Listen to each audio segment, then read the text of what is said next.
হুজুররা যদি আজকে ব্লগ করতো, হুজুররা যদি একটা মিউজিক লাগাইতো ব্যাকগ্রাউন্ডে, হুজুররা যদি এই যে তার বইয়ের এমনি ভিডিও করতে করতে ব্লগ করতে করতে আইতো, হুজুররা যদি একজনের টান দিত, 5 জন ছবি তুলতো, হুজুররা যদি ক্যাপশন লাগতো, তাইলে আজকে আপনারা হুজুররাও মানে ওই যে দেখতে পাইতেন।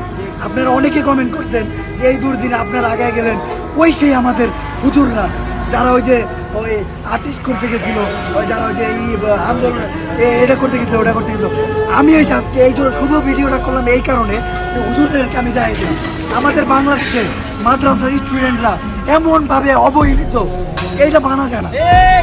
আমাদের আন্দোলনে শুধু কি আমরা এই যে সিভিল স্টুডেন্টরা জয়েন করে দিলাম, আমরা কি স্কুলের স্টুডেন্টরা জয়েন করে দিলাম, আমরা কি খালি ভার্সিটির স্টুডেন্টরা জয়েন করে দিলাম? মাদ্রাসার স্টুডেন্টদের অবদান কই গেল? কেউ বলছে একবার? কোনো টিভি মিডিয়া প্রচার করতে পারেনি।